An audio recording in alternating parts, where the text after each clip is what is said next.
The regular meeting of the Seaside School District Board meeting. You get it tonight. Welcome, everyone. We have a quorum. Everyone is here. Thank you. Let's stand for the Pledge of Allegiance, please. I pledge allegiance to the flag of the United States of America, to the republic for which it stands, one nation, under God, indivisible, with liberty and justice for all. Hey, welcome everyone. Did everybody get a chance to look at the agenda? Yes. All right, we need a motion to approve that. Move to approve the agenda as presented.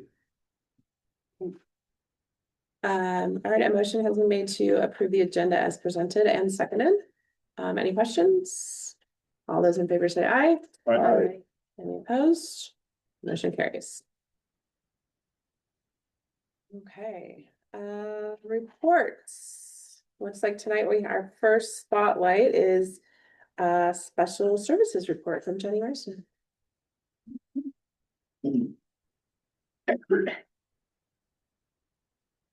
You're welcome to pull those through just for studies. Yeah. Oh, yeah. Chairs. You bet. You must stand the whole time. Good.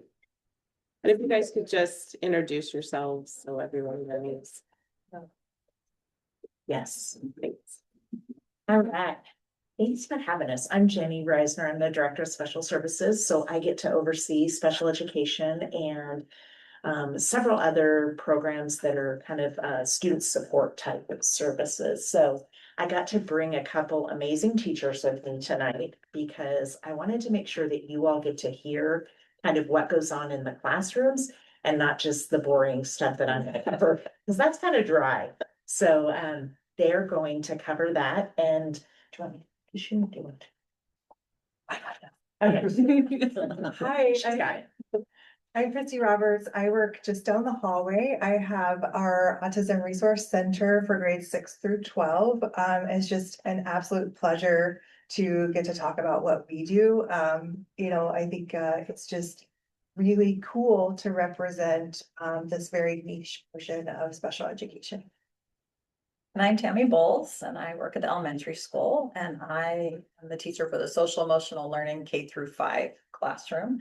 So I'll be talking about some specific supports and celebrating some successes with our students. All right. And then I'm going to cover the boring stuff. That's just kind of the overview of what special education is. So the first thing I'll talk about, you can go ahead. Yeah. So students qualify for special ed if they have a disability, and we do something called Child Find, and that's where we identify our students who may be eligible for services. And Child Find, a parent can refer, a student can refer themselves. Sometimes we get doctors that notify us that there's a student with a disability. Or teachers or staff members can identify students. Then we hold an evaluation planning meeting, and we do a bunch of different assessments to determine if the student is eligible. If a student is eligible, they go on what's called an individualized education plan, and that is, you might have heard, it's IEP. We have so many of those letters in special education, but IEP is the individualized education plan that really is there so that our students can receive FAPE, a free appropriate public education. And that is available to all children with disabilities ages 3 to 21. And we are excited to this year have a specialized transition program that is serving our 18 to 21-year-olds off of our campus in the community center. And so that's really exciting.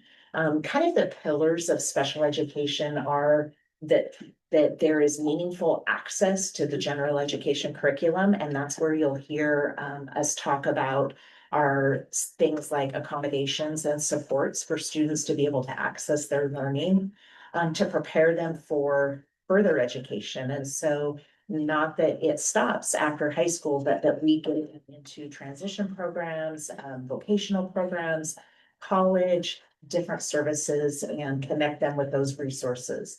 We also work on employment and independent living. So we have, in some of our classrooms, we have kitchens, we have washers, dryers, so that they're learning how to do some of those independent living skills that are big picture, as well as independent living skills like brushing teeth, combing hair, some of those basic things as well. So the spectrum is pretty wide. And then again, specially designed instruction, it's kind of the core of special education. And sometimes we get asked, what's the difference between like a 504 plan and an IEP? And really the difference is that an IEP is about specially designed instruction, and a 504 plan is really just about accommodations. So those are kind of those two differences. And then we have spent the last, I think, 5 years about developing our special ed continuum of services. And this is something that as a district, we should be so proud of, because we are not in a consortium anymore. So all of our students get to stay with us. And we've built the programs to best meet their needs. And so I'm just going to kind of skim through this, but our elementary programs, K through 5, we have learning centers, and that's kind of that traditional model where students go to receive education or specially designed instruction in reading, writing, and math. Sometimes they do some social emotional learning in there as well. Then we have our social emotional learning center, and Tammy's going to talk more about that tonight. We have our social emotional learning and behavior center, and that focuses more on students who are experiencing some challenging behaviors. And we really specialize in teaching them some of those self-regulation skills, as well as how to manage those big emotions. And then we have our developmental programs, and that students who may have like a developmental disability, or they're working on really, really basic level skills. Our secondary programs really are exactly a continuum. And so we move those programs up. We have a secondary learning center or secondary learning centers. It really depends on how many students we have. And the same thing in our elementary programs. We fluctuate between 1, 2, sometimes there's even a need for 3. At secondary, we have 2, 6 through 8, and 2, 9 through 12. In those, they do a lot of co-teaching. And so our 9 through 12 learning center, the 2 teachers are in together, and they team teach. One does reading, one does reading and writing, one does the math. And that's the same at our 6 through 8. And that's how they're divided. At the elementary, they're divided a little bit differently in that they have grade level bands. So it's more of, they teach both the reading, writing, and math in one band. And then the other teacher teaches the same thing, reading, writing, math in the, I think it's what, 3 through 5-ish, something like that, pretty close. And then our related services are communication, speech language. So that's where you'll hear us talk about our speech language pathologist, our occupational therapy, which is our occupational therapist, physical therapy, and then autism consultation. And then if we need to access any specialized services, like student who may need hard of hearing, we use Northwest Regional ESD, and we get specialized consultation and any resources and supplies and training that we need through them. And then I'm going to be really quick on this because I forgot to set my timer. Because I really do want you to hear from them. But special education numbers, I just wanted you to see a quick snapshot of what those look like. And, you know, when I was putting this slide together, I was like, gosh, I thought we've really kind of lowered the number of students, because we don't want to over-identify for special education. But as I got to looking, it's just kind of the way that our numbers as a district work. So if we have lower population in certain areas, that even though we lower the number of special education students, the actual percent remains pretty much the same. So we hover right on 16, 15%, right around in there. Just something to note as a board, we're only funded for 11%. And so that's our enhanced funding that comes through for special education. So anything above 11%, we're funding out of general education budget. Special education programming is really expensive because it's specialized. So that's why we really try to work with making sure that we're only identifying students who truly have a disability. Our on-time, So what are the comps there then? Like, how does that compare to other schools statewide? Really 15, compare. 16? We're all in this boat. Some have 22%, some have 20%. 11% historically, I've been in education 30 years. 11% has never been the right number, but it's that way every Right. state. So that's the state picks that one. Yes. It's under, it's not the average. It's it's just under. really, and it's federal.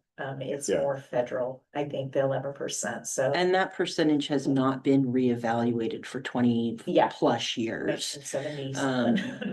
That Even longer. that percentage was set a really long time. Long ago. So cost per student, then what's the comparable rate there? You know, that's a great question. I don't have that off the top of my head, so I 2x, 1.5x. I don't want to give that number. I just would feel like I need to make sure I'm correct on that.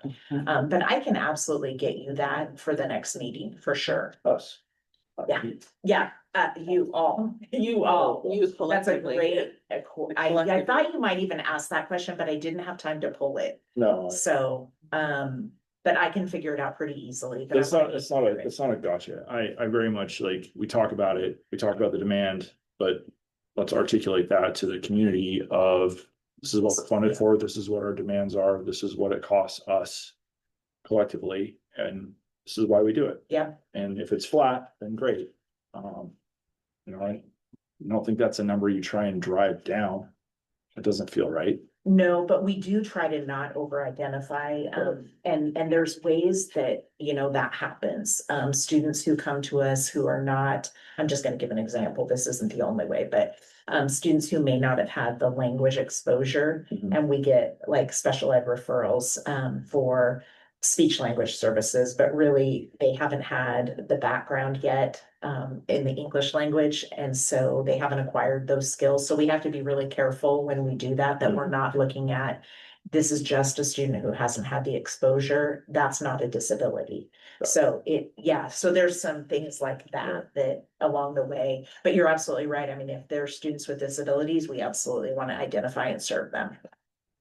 The on-time graduation rate, this is kind of a weird one. It fluctuates. I don't know why yet. I wish I did. It would be a great study to do, but I'm not sure why. This is pretty typical across the state, even across the nation, that these numbers, for some reason, really fluctuate. The area that we want to really pay close attention to is that 5-year graduation rate. And we want to always see that, 80 or above. Of course, 100 is always our goal. 100% is always our goal, but sometimes those decisions are out of our hands, and they're decisions that students and parents make, and that's totally okay. Okay. And then I am not going to go super deep into this. The other area that we keep track of is our evaluation data. And this is the data when you see like initial evaluations, that's the referrals that are coming to us. And because we're doing this mid-year, I thought it would be better to compare August to January of both years. And so this year we're at 26 initial referrals. Last year we were at 24. So we're just a little bit above that. And then we don't have the data for the rest of the year. So that's just where we really, how are we comparing year to year? We see the K-5, our number of referrals last year for those initial referrals were 28. Then this year we're already at 17. So that's pretty high. So we'll be watching that closely and kind of as they come in, ensuring that, we've really looked at all areas before we move to evaluate. And then our 6 through 8 number, we had 4 last year, we're at 6 this year, so that's up. And then our 9 through 12, we're at 6, and we were at 6 last year. So Jenny, in the lower grades at the elementary, this also includes speech referrals. no, This does not. No, Got it. so it's pretty high, yeah. Okay, Yeah. thank you for clarifying that. And we're always gonna see a higher number at elementary because, this is the first time they're in school and sometimes it takes us a couple years even to identify. So we would want to see higher numbers at elementary. This is not abnormal, but we just want to watch that. We're already up to 17 and that's quite a few. So we'll continue to watch that. Okay. So I think the next slide is yes. So Christy, you're up. So again, I don't run, I teach, I even co-teach this year, the Autism Support Center. I serve students that are in grades 6 through 12. I put this together with our students who need the most support. So when I'm talking, this doesn't talk about all of the, I would say 37-ish students that are in the program.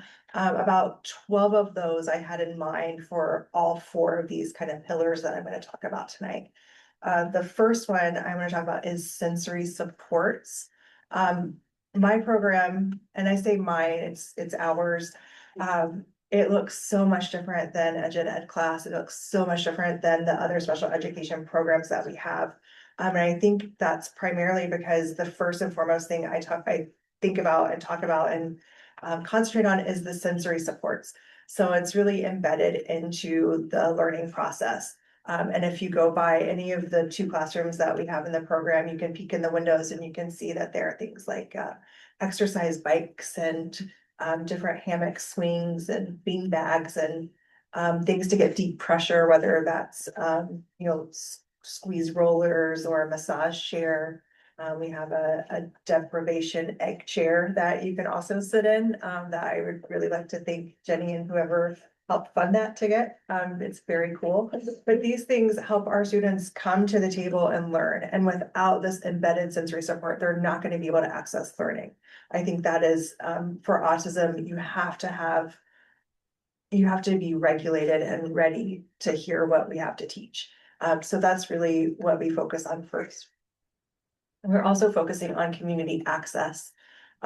This year I started bi-weekly field trips to develop pro-social behavior. So really every other Thursday, we're going out in the community. We're doing things like going to the library, practicing, checking out books and returning them, which is a skill that some students never had. They didn't know that you could return a book.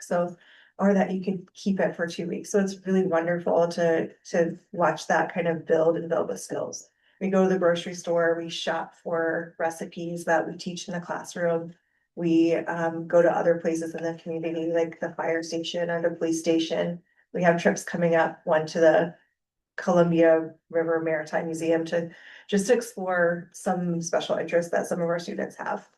One is a ship enthusiast, so I think that will be very fun for him.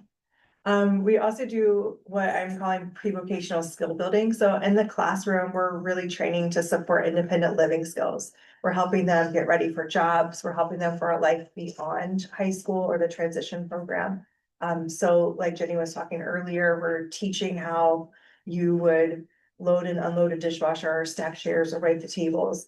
And it's building in these soft and hard skills that's going to help them navigate the world beyond this. And it really is part of the whole program, and it really is built into even the math class and the English class, and the way that our classrooms are designed kind of helps that too, because I do have a classroom that has the washer and dryer and the sink and the dishwasher.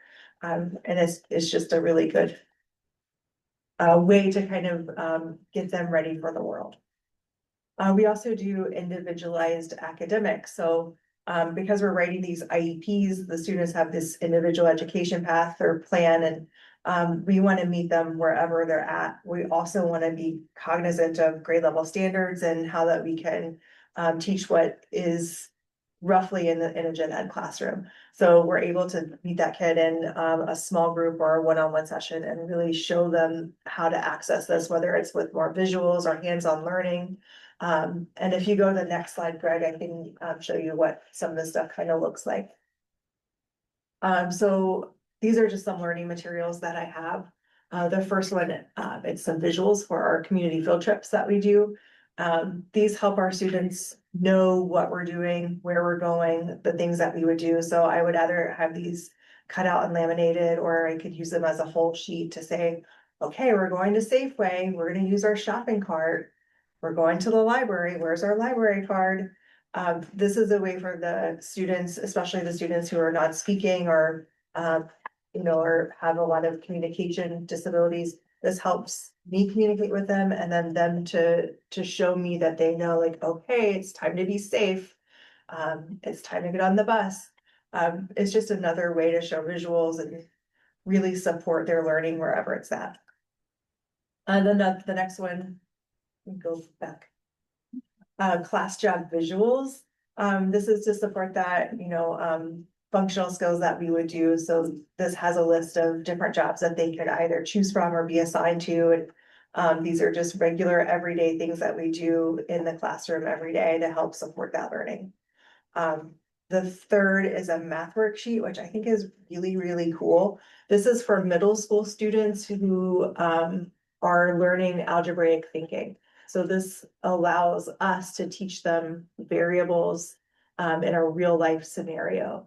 I think it's amazing because all of our students, every single one of our students in the middle school can do this in some way. It's if we support it and we can scaffold it, every single student can access algebraic thinking using variables. And I think that's really wonderful and it's special, and that shows us and shows you how we teach. That's all I have. Thank you. Very cool. That was well stated. You did a nice job. All right, the next one's mine. So in our classroom, so our team provides specially designed instruction and supports for students so that they can learn skills to regulate their sensory systems, to increase in independence, to be included with their peers, and achieve academic success. So ours is a lot different. We're kind of the other spectrum as we talk about students that need full support all the way up to students who don't need as much support. So I have some students who are on grade level and need help with that social emotional part. And then I do have students who need full support based on, say, physical abilities. So here are some examples of things that we work on. So for instance, I have a student who copies what other kids do because it's really hard to navigate the social world. And so you see somebody do something, they get attention. Oh, I'm going to do that too. So I get attention, and it might not be the best thing to do. So we worked together and made this map for the student. When I hear or see something, I need to decide, is that kind? Oh, then I shouldn't do that. And you know what? I'm proud of myself because I made a good decision. Or, oh, hey, that's kind. Maybe that's something that I could do. And I am proud of myself for being kind. So a lot of what we do is really putting all of that abstract part of the social world on paper, so that students can learn how to navigate that successfully. We use a lot of social stories, like our words are powerful. My brain has a social filter where it compares like an air filter or water filter. Everything that's in my head doesn't need to come out of my mouth. And how do I figure that out? Because if you don't teach that, students don't know how to do that. We also teach different sized problems. So say I break my pencil. Should I scream about breaking my pencil, or, hey, should I think, that's a tiny problem. And we specifically teach, how can I recognize that problem? How can I solve that problem? And what my next steps are. I break my pencil, it's okay. I can solve this to myself. It takes a second. I'm just going to get a new pencil. If I fall and get hurt on the playground, well, that's a really big problem, and I can't solve that myself, and I need to ask an adult for help. And it's okay to cry, those type of things. So teaching how to figure that out and how to navigate that world. And then kind of the next step is, how do I handle my emotions along with figuring out that social world? So we use zones of regulation, blue zone, green zone, yellow zone, and red zone. And having that language so kids know, hey, I'm in the yellow zone or I'm in the red zone, I need help. And we have visual ways to ask for help and to identify how I'm feeling and that I need a break. May I go to the peace corner? So that I can then get back on track. And here's just an example of peace corners. We have peace corners in every location in the school. So in the general ed classrooms, we have them in the cafeteria, the library, everywhere, so that kids can access that. So kind of some celebrations, we really want kids to be included with their peers as much as possible and be able to access the general ed classroom. We had a student that we celebrated today who was in full-time special education classroom last year and has just done marvelous and is now in the general ed classroom 93% of the time. So to go from 0% in a general ed classroom to 93% of the time, that's humongous. And that's a celebration, that measurable celebration, but for the parent to also say, hey, he was having a disagreement with his sibling and he said, I need to go take a break, and went and took a break at home. So that's really what we want to see. We want kids to be able to generalize those skills and to have success, because it's a lifelong journey. And it's really neat to hear from parents, because we don't get to see that success. We just have the measurable, but that was quite a celebration. And we're seeing that across the board. So that's kind of our group. Right. So as we just kind of close out, I want you all to know what a phenomenal team of special education staff that we have here, from our school psychs to our SLPs, our occupational therapists. Everybody is amazing. So we've got just great programs that we are all so proud of, and we're thankful for the support of the board. We're thankful for Susan's support, and then the principals and assistant principals are just such a huge help for our special education team. It's a special place. It's not like this everywhere. And so I hope that you all recognize that and thank you for your support. And just want to leave you with a quote that always resonates with me, and especially when we think about special education students. And so we talk about, if they can't learn the way we teach them, or we teach the way they learn. And so just really changing our mindset. Our special education teachers are phenomenal at that. So thank you. If you have any questions, please reach out to me. If you ever want to come and walk through or take some time in our special education rooms, we are thrilled to have you. So I know that it's hard to get time out of your day, so I don't expect it, but if you have time, we will happily host you. Right. All right. Yeah, thank you so much. That was really informational. and I think Oh, helpful. good. Yeah. Thank We you. Thank we you. have questions. Do you? Oh, questions? Oh, Yeah. great. Sorry. Okay, so Don't go anywhere. what's the biggest accomplishment from the last 2 years? And be real short on that one. And what are you gonna get done in the next 2 years? And what are you not going to get done in the next 2 years that you really want to get done? Mhm. So I think I would say our biggest accomplishment is really our specialized programming that we've been able to develop.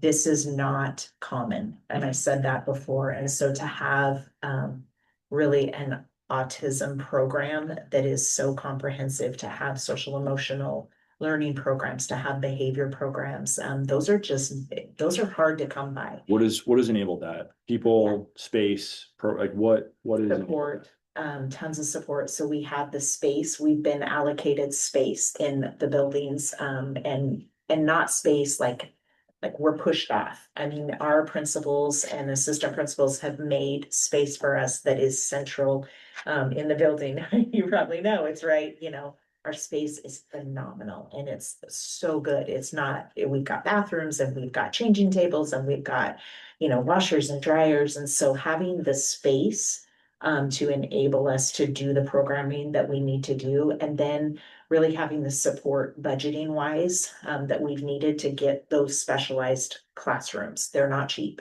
We talk about special chairs and we talk about special tables and sensory things, and that stuff isn't cheap. So we've been able to do a lot with our budgeting. And so I think that would be the greatest accomplishment. I think in the next couple of years, one of the things that I'm mindful of. I don't know if I would say it's an impossible challenge, but one thing I'm mindful of is budget reductions.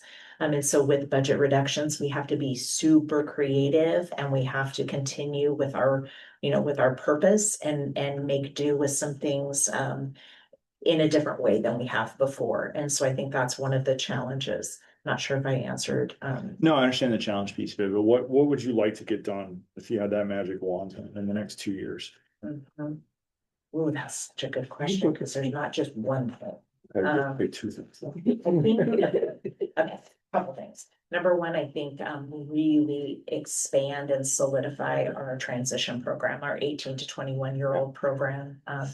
That is where we haven't invested as much, and we are for the first time. And so it's really exciting to see that. And then the other thing that we're already doing, but that I want to see us really push forward with is the community involvement piece. So getting our kids out in the community and also having our community come in. So those would be the two things. Yeah, thanks for that question. I appreciate that. It's good to go on the record with that, because I think the transition piece matches well with what we talked about with trade programs for students and bringing those in and growing that as well. Yeah. So it's the same concept. It's a different demographic that should be included. Yeah, great point. Thank you. Thanks, Jenny. Thanks so much. I really appreciate the opportunity. Yeah, thank you. All right, thank you for that. Student business, Gisela. It's good to be here. I did not prepare a fun slideshow tonight because I've been swimming very hard and that took up all my energy and all my time. So, Right. okay. As last week I touched on the coin clash and how that's been going and how the funds are going to the animal shelter here in Clatsop County. The announcement is tonight at the halftime of the Clatsop Clash game in Astoria. So we'll figure that out in a little bit. I think the game starts at 7. But we have raised roughly $800. So if anybody wants to make a last minute donation of about $350, we could shave Miss Waldemar and Mr. Olsted's heads. Just putting that out there, we can chat outside all holiday and be president. She'll be like, great. So they get their head shaped if you win. So most of the time we do something with Astoria where it's like, oh, the opposing ASB can come and we can pie them in the face, but it's it just has to do with our $1,200 bar that we set this year because we got a little full of ourselves and we're like, oh, we always win, we're gonna win, so we'll see how that works out. But yeah. So it's just our jar out there on the other side of the library there. Other info, we have the Sadie Hawkins dance coming up in April. That's led by, I cannot talk tonight, by our sophomore class office. And we need more chaperones. So if anybody is interested in chaperoning a high school dance and reliving their glory days, please reach out to me. April 11th, 7 to 10 p.m. at the Elks Lodge, and I hear that there's gonna be pulled pork sandwiches, so You'll love it. you could dress up too. I'd love to see it, Winter sports are wrapping up this week. We have wrestling with regionals, swimming had their district meet last weekend, and we have basketball, band, and cheer senior nights on Friday. I wanted to say a special congrats to my teammate Ellie Smith for making it to state and the 100 backstroke, and she's gonna go compete on Friday up in Tualatin. So go Ellie, really proud of you. And the entire swim team did really well at districts. Lots of PRs. I got a PR, not to brag, by 20 seconds. So yeah, water suit, all the things. If you haven't been to a swim meet next year, come check it out. And we have finals coming up and the terms wrapping up. So some exciting stuff, some assemblies coming up, lots of homework, lots of stress, but lots of fun too. So yeah, thank you. That's it. Oh, thanks. Yeah, That was great. That was great. Congratulations to you. Yes. And your PR. Thank you. I have to break just. You should. That's huge. Yeah. Okay, are we at superintendent's We report? are, Susan? we are. I'll be brief tonight, but Greg, if you can bring up those slides, I have a couple things to report for us here.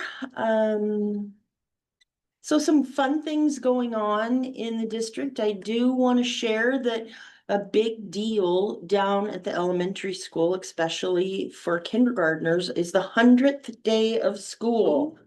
I don't know if you can remember when your kids were in school, but the 100th day is a big deal. February 24th. Here's a picture from last year. In order for kindergartners to count to 100, it's a process. So thank you to our primary teachers and for having a little counting and dance party here. So that is coming up soon. Another, as you know, I just love to showcase our wellness program. This is on the first Wednesday, we had a new community partner through the Astoria Arts program. Here we are, we painted, we learned how to watercolor. And so here are some folks enjoying some watercolor. That was one that I enjoyed. And it was just really amazing to learn how to do some watercolors and enjoy. Shout out to our wellness leadership. Every month it seems like they are bringing in some new community partners. And so it's a great way to get to know people in the community. There are people here in this picture who learned that they're quite talented in this area. So anyway, that was really fun. Next slide. We are in a legislative session right now in Salem, and while they always seem to have more bills than than they can deal with, there are a couple bills to watch right now. The first one, House Bill 4112, which is specifically about outdoor school funding restoration. As you know, all either fifth or sixth graders in our state go to outdoor school. Ours are fifth graders. And last year there was a budget shortfall. So our state is really trying to come up with restoring those funds completely, because we all know this would be a real hardship for our families to be able to come up with this. So I'm really glad to see that there is a House bill to address this. And so there's community outreach to talk about this. I just wanted to share about that.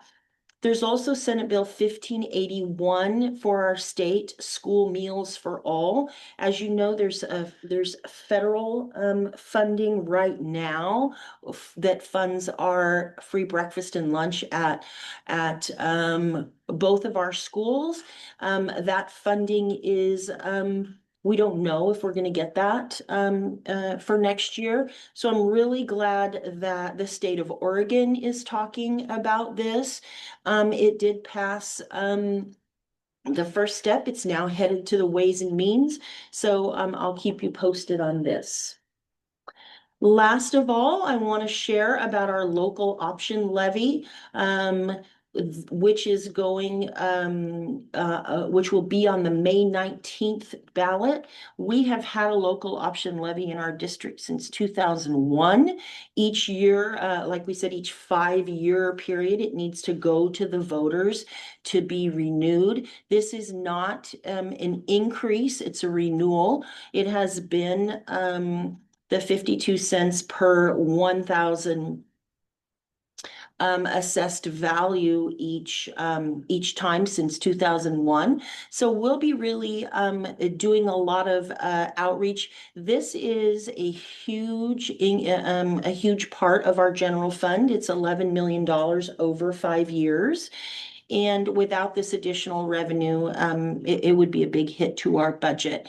One thing that's really important with this outreach is also getting a group of people called key communicators to spread the word about this. So if anybody here is interested in being a key communicator, reach out to me. All right, that's what I have for you. Okay, any questions for Susan? Okay, business and fiscal services, Susan, you're up again. Last time I'll be giving this report for you. Tony's coming back tomorrow. Oh, good. So she'll be back. Oh, sorry, forgot one more Oh. slide here. Okay, I'll go back there. I've been talking to you a little bit about this, but the annual job and career fair through Clatsop County is coming up on March 3rd. This is at the Seaside Convention Center. It's been at the community college for the last several years, but I'm really glad that it is going to be at the convention center, a little bit more space to spread out. This is kind of an all-day event. And this is an opportunity for high school and community college students to come and learn. Several businesses come and have a booth, and students can find out about those. In addition, every year we kind of beef it up a little bit. This year in particular, there's an opportunity for our students to have some mock interviews, to also get their resume evaluated. There's also going to be some little breakout sessions so they can learn about careers in different topics. Our Kate Blakesley is going to be sharing about careers in education. And I know there's going to be people in other areas to be sharing about some other areas and of careers. So anyway, if you are interested in volunteering to participate in mock interviews with students, just let me know. And do we provide transportation for We do. students to go who are interested? Mhm. Great. Is it a whole day commitment to?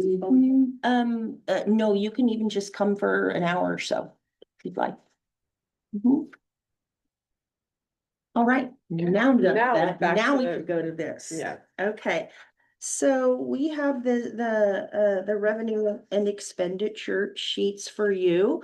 A couple highlights in here. Property taxes, as you can see, are coming in slower than expected. This is for a variety of reasons, but as I shared at our last meeting, we have some folks in the community who are just paying their taxes a little bit slower than usual. The other thing you'll see in here is a reduced rate of grant reimbursement. The grants that we get, we do receive funding from them through reimbursements. And that's just due to Tony being out. When she gets back, then she will file the paperwork through our system to get those grants. So you'll see that increased in the March report. All right. Great. Any questions for Susan? All right. School reports. Who would like to go first? Julie? What, you're going today for us at the elementary school?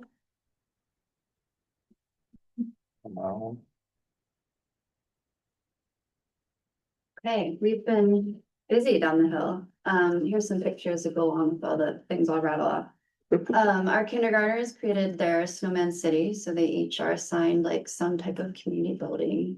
And they create it and they bring it in and it's on display around our library for the month.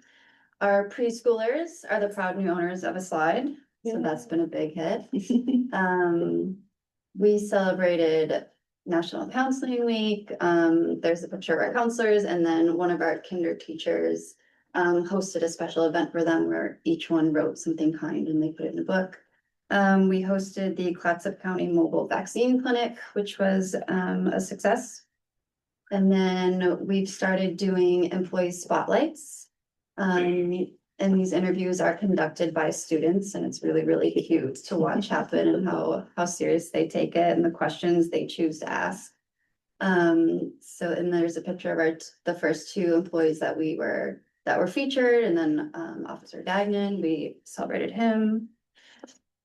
And then let me see here.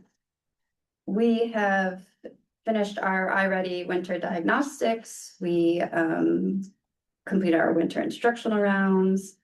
And then upcoming this week, the National Kids Heart Challenge is ending. And so any student that raised over $100 will get to silly string their PE teacher at an upcoming assembly. And this Thursday, we have our family night for all students, including pre-K this year, to come do math games with their families, and then they can take home a book as well. Fun, all right. I forgot, we also had a site visit from Mr. Hegg. Oh, If very anyone nice. else wants to come down, we'd be happy to host you.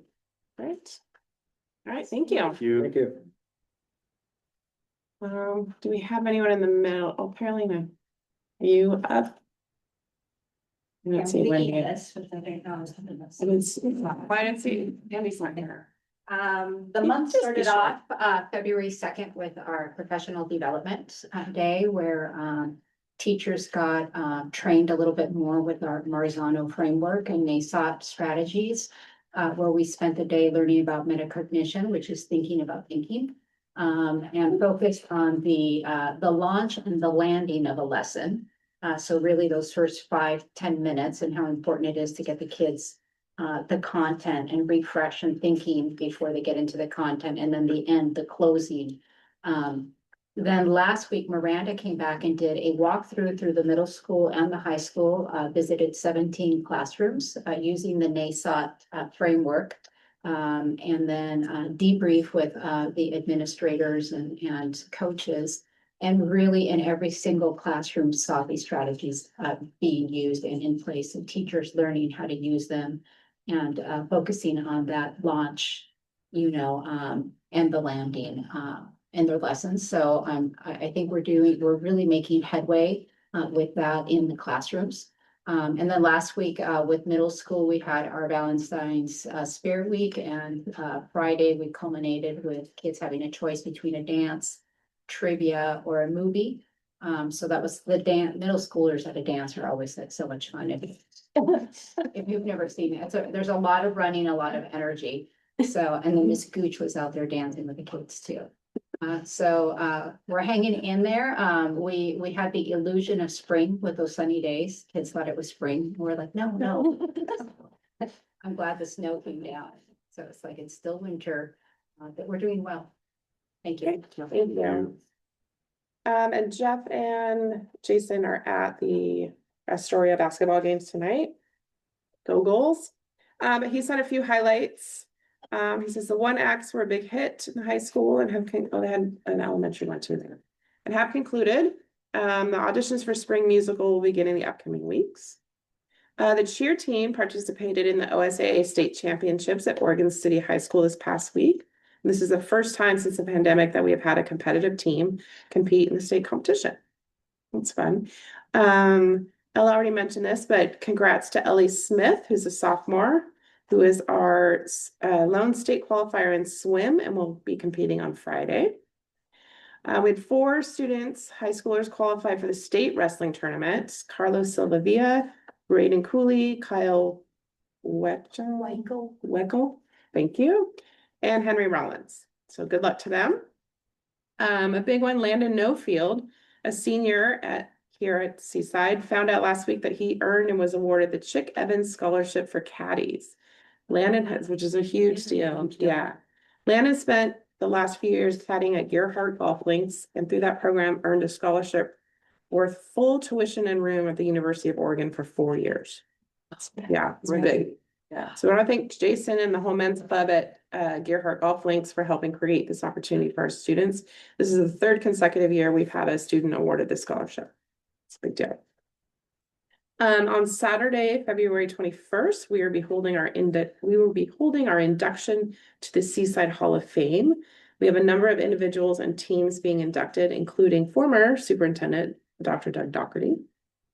Prior to Saturday's event, we'll be having a Hall of Fame day at the high school, where all high school students will be able to attend 2 sessions with Hall of Fame members to hear about their lives and the pathways that led them to their successes.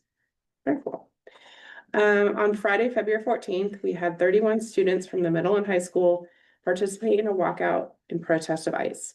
As previously stated, this was not initiated by the school or any agents of the school. Before Friday, students were advised of their First Amendment rights and the school district policy, JFI, that outlines student protests and demonstrations.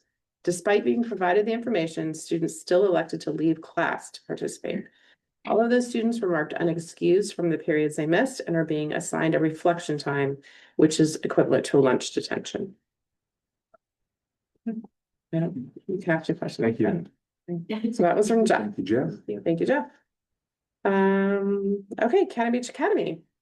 Mary Ellen is here with us tonight. Yay. Hello. I feel like this month is already flying by. So we finished up our iReady diagnostic in last month, and I shared the results of that. We're really proud with how the students performed and the gains that they have made since the fall. We were super excited about our current Eco School Network. We are becoming a part of that. It's a nonprofit out of Portland, and that's going to well, it aligns with our garden program that we have currently going, and we do an after-school eco club. And so the kids learn all about gardening and taking care of the earth. And we have been partnering with the Land Conservancy and also the we've got a few people now. I'm gonna forget, but anyway, have some different organizations that are coming to work with students and all around ecology and garden. And we have a space next to the school that the city is giving us the opportunity to create into a learning classroom. And so the being part of the Eco School Network will give us access to grants for helping develop that. So that's something that we're really looking forward to. So we, our board is planning a community open house in April, that I will be sure to extend the invitation to you all. So you can come and see the things that we are doing and see the school and the growth, and so that will be something to look forward to as well. And the final thing is we're looking to update our charter agreement just to align with our current situation, the curriculum that we're using. And so I look forward to getting that taken care of as well. So that's what I have. Great, thank you. Thank you. Union reports. Right, you're up. Hi, How you guys all doing? great, how are you? Great, yeah. Happy to report that building meetings are going smoothly in terms of unions meeting with administration. So we're rolling that out, and Jane Crater, our president, is attending every meeting to make sure that things that are being talked about, even though we have different issues, that it's kind of like the meeting follows the same kind of game plan, and so we're really happy about that. So the union's just really focused on right now on equity of voices for certified staff, just being able to make sure that everyone is heard and all their needs are being heard. Other than that, I think it's going great. Great, Thank you. thanks. Appreciate you being brief. All right, Megan.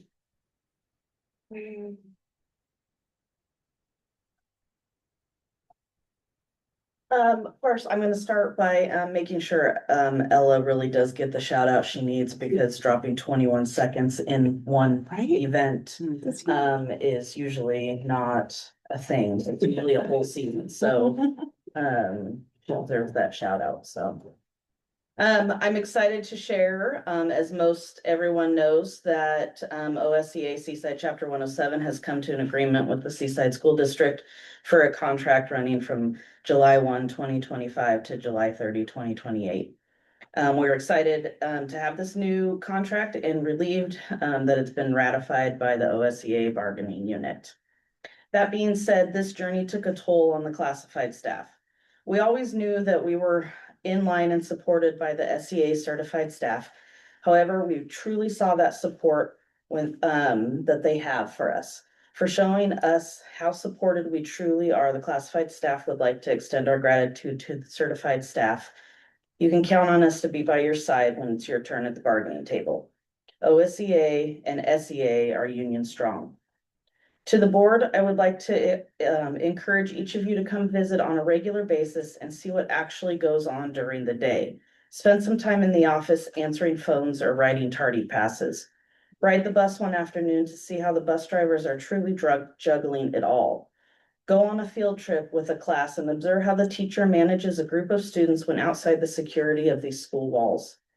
Come help serve a meal and see all those sleepy eyes as they pick up their breakfast before heading to their class. There are so many opportunities to check out the relationship building that goes on from the moment the first student steps on the bus in the morning till the time that last student gets off in the afternoon. Don't take someone else's word for it. See it yourself. Also, I would like to ask that you each research the workplace safety issue. There are several teaching staff just here in Oregon alone who are quitting education due to the daily verbal, emotional, physical, and other types of abuse. It is being brought to school boards across the state by parents and staff. I ask that you guys recognize that this is not something that can be swept under the rug. It is a growing epidemic and we have the opportunity to get ahead of it. Please don't wait till next negotiations or till someone gets significantly hurt before you see and address the problem. The conversation is just beginning. Thank you.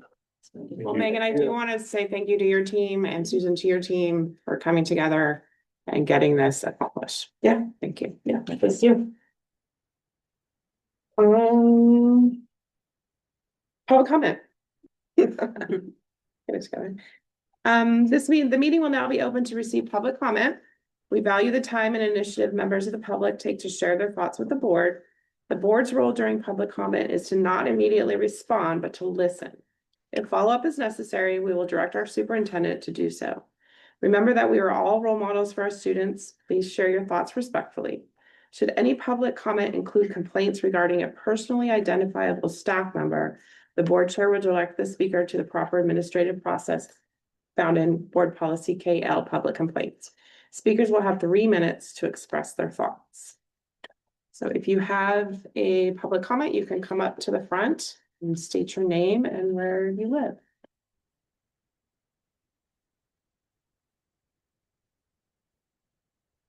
Hi. Can you tell us your... My name is Peter Liebert and I am in 4th grade at Pacific Ridge Elementary. Thank you for giving me time to speak today. I would like to talk about lunch and recess and how changes to both could help students learn better and be healthier. First, I appreciate having school lunch, but many times the amount of food we get is just not enough. And some foods aren't something many kids will eat, like cold garbanzo beans. Often, the last class to the lunchroom is not provided sides because they are out. When kids are still hungry after lunch, it makes it harder for them to focus during afternoon classes. When kids don't get enough nutrients, it affects their brain development, memory, and ability to learn in school. And children with better nutrition do better. Good meals help kids stay focused, reduce hunger, and improve attendance. I also noticed that some food gets thrown away when students won't eat it. If we served food that more kids will eat, less would be wasted and more kids would have the energy they need to learn. Second, about recess. Our playground has no green spaces to play on. Since we are not allowed to play on the hill, we have no access to grassy places to play on, and we are limited to the bark chips or blacktop. Students tried to express their desires to get the hill back with the elementary school administration and received no response. When I was in kindergarten, we were able to play on the hill and we enjoyed having the option of playing on the grass, but this has since been removed as an option. Additionally, at recess, there are no more than 6 balls to play with for the entire recess. We are told we cannot have more because they end up on the roof. This causes a lot of frustration and conflict between students. That means a lot of kids have nothing to play with during recess. It's harder for everyone to get moving. I would like to propose that we get more balls and sidewalk chalk to draw on the ground with. In addition to having access to grassy areas, time outside and green space at school improves attention, well-being, and physical activity, and can help kids come back to class ready to learn. When kids have more time to play and run around, their brains reset and they are better at concentrating in class after recess. I am asking the school board to please consider redesigning the playground to add more green space and to provide funding for more playground balls and possibility sidewalk chalk to draw on with the groundwork, providing more students with things to do at recess. I also ask that you review lunch portions and food choices so more students will eat and have the energy to learn. Thank you very much for listening. Thank you. That was very well done. Can I ask one quick question? What is considered the hill down at elementary school? There's a hill down there on our playground that we got to play on in kindergarten, but we can't play. Is it like on the back of the playground? Okay. Trying to picture It it. was there when I was a kid. We didn't get to play on it either. Oh, well, But some kid rolled down, broke his arm. So, no, thank you very much. Thank you. You did a great job. I have another question, sorry. Oh. What foods are not being eaten? And what foods are? of beans. Besides the garbanzo beans, like are there other foods, just out of curiosity? Brown beans, sometimes apples, cucumbers, That are eaten or not eaten? That are eaten or not eaten? that are eaten, the garbanzo beans aren't really eaten. Oh, okay, but they are for cucumbers. Mhm. Okay. Okay. Thank you. Thank you. Do we have more? Anyone else? Public comment? yeah, well, I know, I'm gonna follow ahead that. Great one. Anyone online? Nope. Once. Just, there's a lot online, for sure no one online is, no hands online. Nobody in the chats. Yeah, I can send you guys some information about that. Mhm. Yep. Okay. Well, then we will continue on. Consent agenda. No one had a chance to read that and go over that. yes. All right, then we just need a motion. I move to approve the consent agenda as presented. Second. Motion has been made and seconded to approve the consent agenda as presented. Any questions? All those in favor say aye. Aye. All those opposed, motion carries.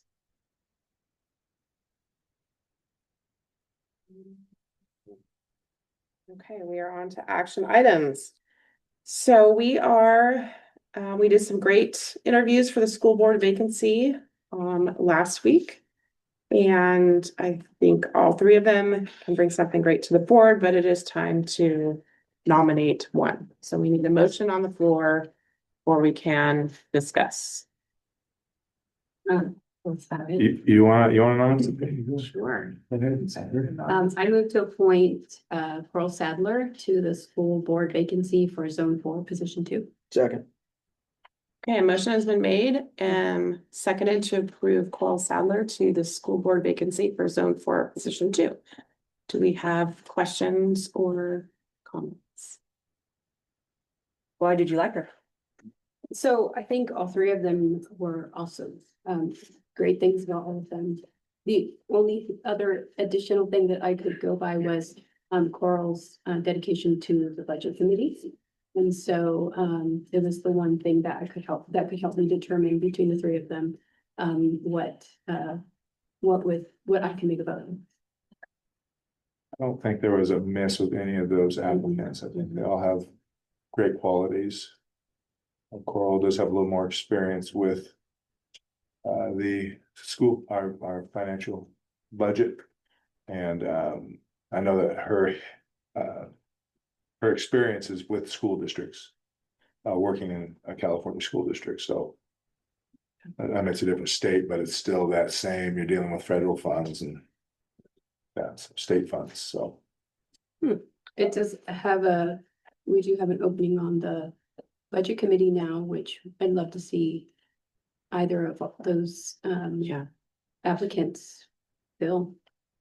I was impressed with Coral seemed to have a good balance of what she knew and what she didn't know. I mean, she had good questions about how she get up to speed. She had given it some real thought. You could tell that she just didn't come in and take it with a cavalier attitude. She was sincere about wanting to be on here. I was impressed with her. Yeah, I think all three were great as well, but I do think her budget experience could be helpful. Yeah. Right, especially at this time where we are. Especially if we had Kevin, who was very heavily a finance kind of person. Mhm. You know, I think with Kelsey, she brings a lot of community and, right, she's been in the area, you know. Yeah. Seaside High, you know, is very involved in a lot of different. Things. I think she works for you, right, Kate, or works with you? And She doesn't. She doesn't, okay, that's a different department. No, she's in a different hospital. Oh. Oh, work One that- together. The other one. Arrival. No, she's actually at one of our bigger ministries right now. Oh, okay, all right. Got it. You know, I think that's that. I think with Derek, I think he, you know, he doesn't have that much experience, but I think that he would be, you know, one that would pick up, learn quickly. Right. You know, from our interviews, so. Yeah, no question. They all brought something. They all brought something. Yeah. It wasn't an easy decision, so having a little bit more experience with one of them made me be able to make that decision. I will say am I allowed to speak on another behalf that I think would be a good candidate, or do we Yeah, stick with? yeah, no, this is the the Coral time, this is the time to do Okay. it. This is the time to talk about anybody. Well, I like Derek Erbach, in the sense that, you know, he's very open-minded to the things that we're facing. But then also, I like that, he's also doing forgot the acronym. That's ESS. Yeah. Substitutive. Right, Yeah. so there's something there, right, with the experience, kind of like Chuck with that experience, I like that. Yeah, I'm sorry, you're still speaking. No, I stopped. I'll keep moving. No, I stopped. Count to 7. Yeah, you're still yapping. I hear you. Yeah, I was interested in that connection too. And I know that legally it's not a conflict of interest, but I wondered if it was in some ways. I don't know. I didn't know which way to go on that. Well, it comes down to a vote, so if we, you know. We've got a motion on the table, so we need to vote on right now on Coral Sadler. And then, that just passed, we make a new one.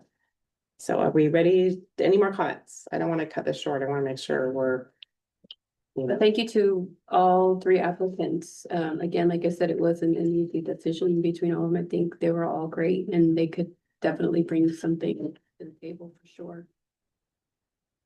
I appreciate the thoroughness on Coral's application, the amount of time she spent answering those questions. I thought during the interview was good. Proud that she was on the budget committee, but it was good to kind of see that and be brought up, and I appreciate as an alumni of the budget committee, obviously it's very important. I think anybody that's going to take time out of, like, we're all volunteering and showing a commitment already to get involved in the community, either through the budget committee or for Derek, quite frankly, it stood out to me for the ESS program of going into those classrooms, just because he works all night long and has time during the day, and he wants to fill that time by jumping into schools, which is what all of our staff has asked us to do more of, and he's already doing that. Is a big credit to him and stood out for me. So that is something that across the board, I think Kelsey's interview was the best one, but now I'm just pandering. Like, I think like Brian said, she has a lot of good community connections. Yeah, I thought that was a very strong interview. I think for Jared too, it was the enthusiasm and just the fact that he's already out doing those things, and I know that he will continue to do that. So that is kind of the direction I'm following in. Okay, well, let's take the vote. A motion has been made and seconded to appoint Coral Sadler to the school board vacancy for zone 4. Do we think we need to take an individual roll call vote? Okay, Brian, Yes. Chuck, Yes. Kat, No. Sandra, Yes. No, so that's 3, and I have to, yes for me. So that is 4 votes. So I can, I think, Claire confirmed that we have 4 yeas and 2 nays. So the motion passes. Motion passes. Congratulations, Coral. Reaching out. Okay, I hope Kelsey and Derek will still stay around, and there will be elections next year. And we'll also have an opening on the budget committee. Yes, we'll have an open on the budget committee. committee, so we'll There, it's just a. be communicating about that. Everything's a feet wet. And you said that isn't region. It is not. Yeah. Mm-mm. It's not zone specific. Okay, next on our agenda, we have a gift approval from Thomas Briggs for $2,500. Yes.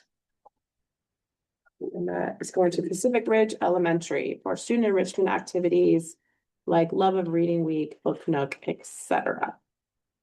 I move to approve the gift from Thomas Briggs of $2,500 for student enrichment activities at Pacific Ridge Elementary.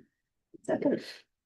All right, a motion has been made and seconded to approve the gift approval from Thomas Briggs for $2,500 for Pacific Ridge Elementary. Any questions?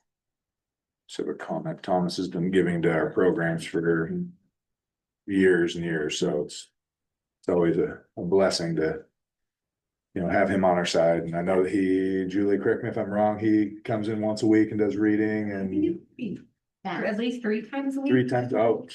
So Yeah, there, just with some of our staff. big thank you to Thomas for always being here for our kids. Nice. That's awesome. So. Okay, all those in favor, say aye. Aye. Any opposed? Motion carries. Okay, collective bargaining agreement between Seaside School District and the Oregon School Employees Association. Yeah, so as we've talked about tonight, I'm very happy to share that we have reached an agreement. So thank you to OSEA for your collaboration on this. I will confirm that Megan and Andrew took a vote with their members and it did pass. So thank you for kind of making sure that happened in a timely manner so that we could bring this forward. I do want to say thank you so much to everybody, both from OSEA and on the district, for being a part of this team and making this happy. I do want to give a specific shout out to Leslie Garvin, who has done all of the preparing of these documents. That is no easy feat. So Leslie, we couldn't have done it without you. Thank you. So this agreement comes to the board for approval. I move to ratify the contract between the Seaside School District and the Classified Bargaining Unit, OSEA, Chapter 107. Second. Okay, a motion has been made and seconded to ratify the contract between the Seaside School District and the Classified Bargaining Unit, OSEA Chapter 107. Any questions? All those in favor say aye. Aye. Opposed? Motion carries. Congrats, everybody. Good job. All right. So as far as timing goes, while payroll for February is it's too late to add the the new compensation for that, but that will happen in March. As promised in this contract, the staff will receive retroactive pay. And so our payroll department will start working on that. That's a detailed time-consuming process. So we'll keep you posted on when that'll be ready. All right. Leslie, do we have a copy of this right now? We do. Okay. So if I can get signatures before people can you leave for guys- the evening, If you could come up, we could sign it right now. It might be nice. sure thing. Right. Get her there.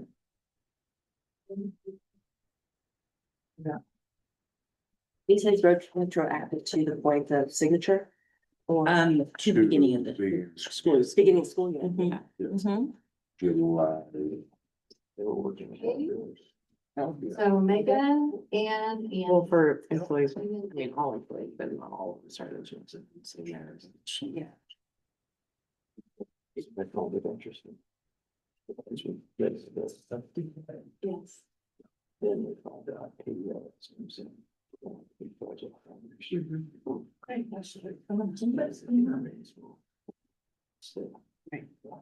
Just better, that's your kind of mine. Tiny time. In like the 11.2, yeah. Oh, you've got Yours. Just a way. It'll be different as blue. Take the vacation. Oh. Thank you. Thank you. Yeah. Thanks all. That's good. It's still maybe that's just something in the future, but that's better. Alrighty, board that's it for that, right? Yeah, that's it. Yes. Board reflections and announcements. Leslie, we have to file our statement of economic interest by. Oh, yes. Just a reminder, I think our newer board members registered with the Government Ethics Commission. Is that correct title? And all board members have to file, I think you'll start seeing email reminders soon if you haven't already started getting them. And I think maybe in the next couple of weeks though, or in March, probably those will start. And by April 15th, you have to file. So We have to. just a To reminder. do that every year. I Yes, think so. you do. But then once you do it, they do save your information. so Yes, it goes easier. quick. Yeah. And then with every 4 years, we have to do what do we do? What's the one we have to do every 4 years? I don't know. It's what, okay. I know that the, It was just that I'm the. meeting law. I think it was meeting, Oh, training. training, yes. Training. Yeah. Yes. Nope, just This wanted to, is the statement of economic interest. yes. That, boards have to fill out. That's my reminder. Thank you. We'll get 800 emails about it too. Yes, you will. Okay. Do you have anything else to talk about? I'd like to make an announcement. Okay, so I started my career in education in 1989 as a fourth grade teacher.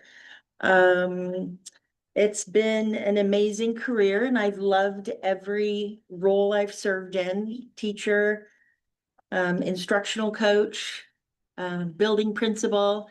And for the last 7 years, in Seaside School District and 6 years as your superintendent. I'm here tonight to, announce my retirement, with the district. It has been my honor serving as your superintendent. And it's been a highlight of my career to be here in Seaside. Seaside is such an amazing district and this is my 7th district that I've worked in and so I don't say that lightly. This board and this staff is the best I've ever worked for and worked with. And I didn't take this decision lightly. But it's time to relax a little bit. It's time to spend a little bit more time volunteering and doing some other things in the community. So I'll work with the board to help find your next superintendent. I'm gonna work at least through September 1st to be able to help you recruit and train. And I want to work with all the employee groups to be a big part of that process. And to make sure that it goes smoothly. If more time is needed, we can definitely do that too. So just want to say thank you, and you're not getting ready yet. I'll be here for a while. Say that yet.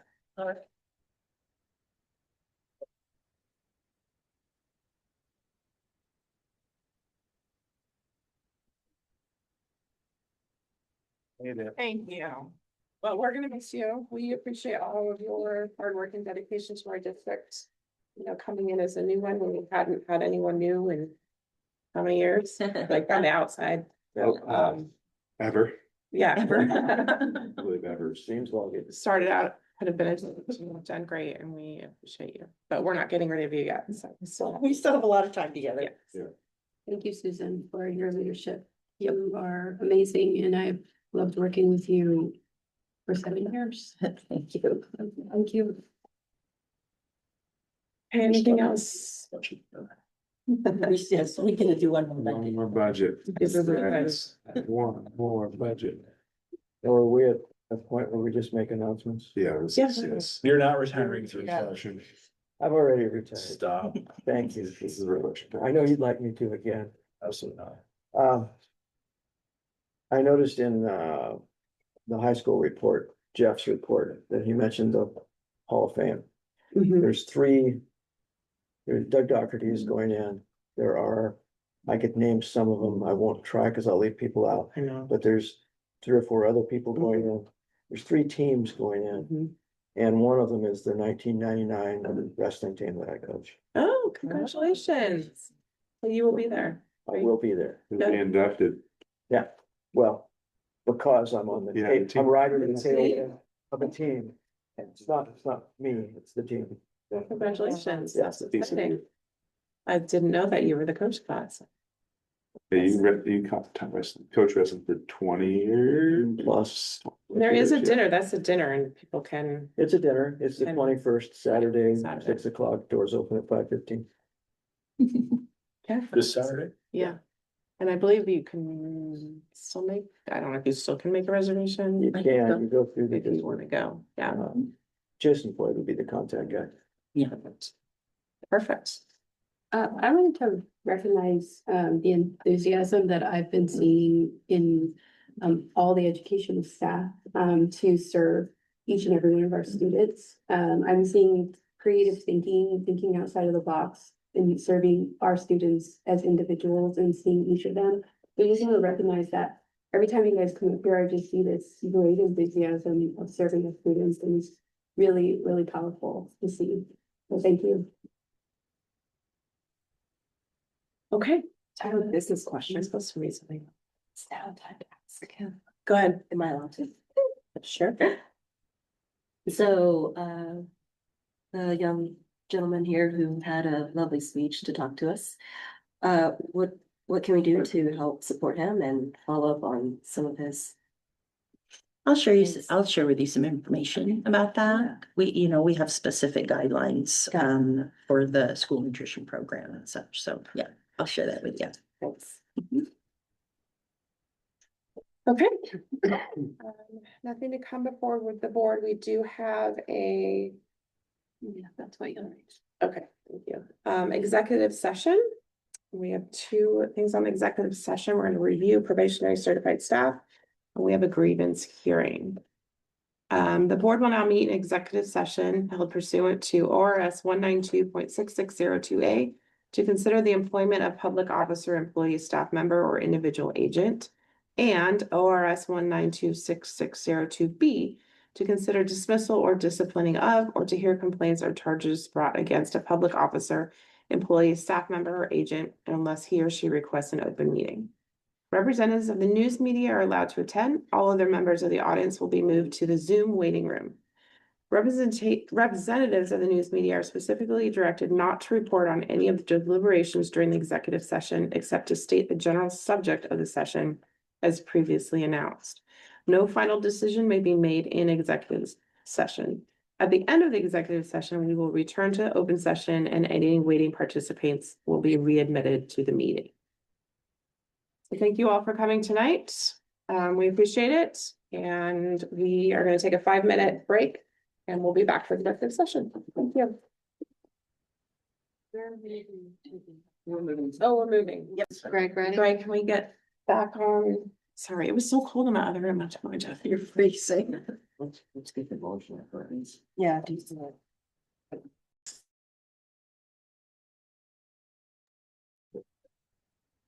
We also have. Yeah, we have the other piece to. Yep. Thumbs up. Okay, I'm gonna call our Decision. board meeting, regular session back into session. Just letting you know. Okay, our first action item is resolution for the 2025-2026 certified employment. I mean, information on that. I'm sorry, I feel like to put a suggested motion, but someone might move to ratify resolution number 4 for certified employment for the 25-26. And I've got it open for you if you need it. That's what, all right. I move to ratify resolution number 4. Certified. Certified Employment. Second. A motion's been made and seconded to certify resolution number 4, 26, geez, certified employment. Any questions? All those in favor say aye. Aye. Any opposed? Motion carries. Next item is our grievance action. I don't know if I have this correctly worded. So correct me if I'm off. I move to uphold the superintendent's decision in regards to the grievance. Second. The level 2 decision, is that what you're Level 2 saying? decision. Whatever the highest level was. Level 2? Level 2. Yes. And Sandra, you second. Motion's been made and seconded to uphold the superintendent's decision in the level 2 grievance. Are there any questions? Okay, let's call for a vote. Should we do a roll call or just do it? Roll call. Roll call? Okay, we'll do a roll call vote.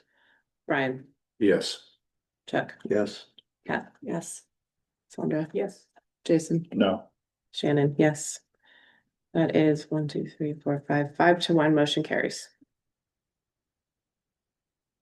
Okay, anything else to come before the board? Okay, this meeting is adjourned. Thanks, everybody.